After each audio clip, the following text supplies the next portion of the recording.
Assalamualaikum warahmatullahi wabarakatuh. Kami dari kelompok 2 akan menjelaskan ancaman integrasi nasional dalam bidang pertahanan dan keamanan.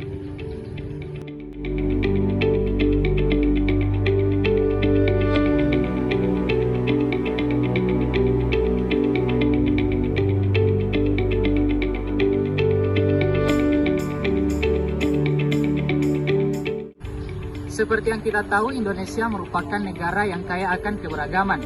Oleh karena itu, penting untuk membangun integrasi nasional. Integrasi nasional adalah penyatuan bangsa menjadi satu kesatuan yang utuh. Tujuannya agar masyarakat bisa menjalankan fungsi dan perannya. Meski begitu, membangun integrasi nasional tidaklah mudah, karena ada ancaman di berbagai bidang, salah satunya di bidang pertahanan dan keamanan. Wujud ancaman di bidang pertahanan dan keamanan pada umumnya berupa ancaman militer.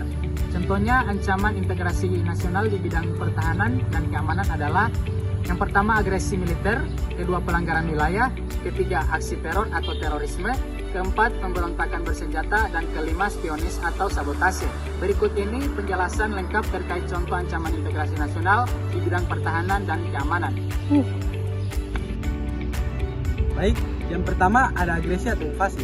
Kekuatan bersenjata yang dimiliki oleh suatu negara bisa digunakan untuk melakukan agresi atau invasi. Jika sudah begini, maka tentu saja bisa mengancam kedaulatan negara, keutuhan wilayah, dan keselamatan suatu bangsa. Sementara itu, invasi adalah bentuk agresi bersenjata berskala besar untuk menyerang dan menduduki wilayah negara lain. Indonesia pernah mengalami agresi oleh Belanda, yakni agresi militer Belanda pada tahun 1947 dan agresi militer Belanda kedua pada tahun 1948. Yang kedua, pelanggaran wilayah. Bentuk ancaman integrasi nasional di bidang pertahanan dan keamanan yang masih terjadi adalah pelanggaran wilayah. Pelanggaran wilayah bisa membawa ancaman dan membahayakan keutuhan dan kedaulatan wilayah negara. Tak hanya terjadi di daratan, pelanggaran wilayah ini juga terjadi di wilayah, laut, bahkan juga udara, teman-teman. Yang ketiga, aksi teror atau terorisme. Aksi teror adalah bentuk kejahatan terorisme yang mengancam keselamatan bangsa dengan menebarkan rasa ketakutan.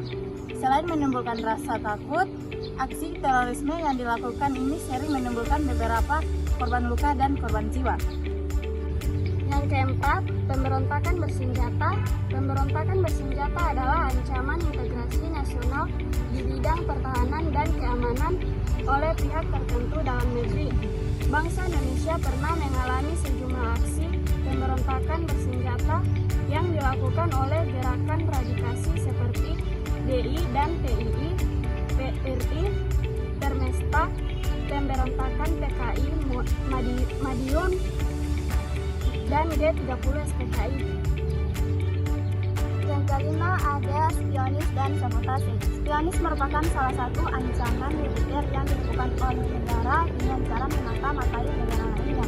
Tujuan dari spionis yakni bisa mendapatkan dokumen atau data rahasia penting yang diinginkan oleh negara lain.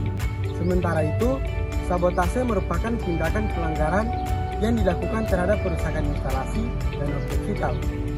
Cara untuk mengatasi sabotase adalah dengan memperketat pengawasan, hubungan diplomatik, dan melakukan kerjasama antar negara.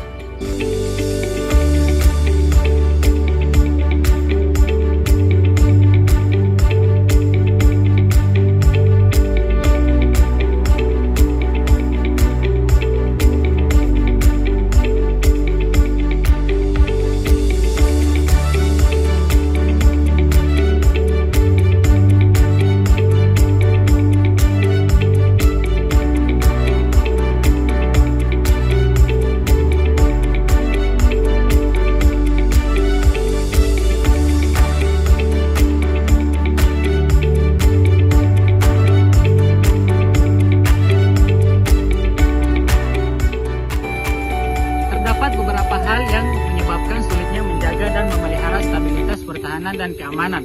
Yang pertama, adanya ancaman dari negara lain.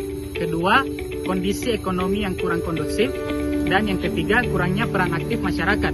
Serta yang keempat, adanya pemberontakan. Oleh karena itu, sebagai warga negara yang cinta dengan kedaulatan, Mari kita ikut menjaga stabilitas keamanan dan pertahanan negara kita.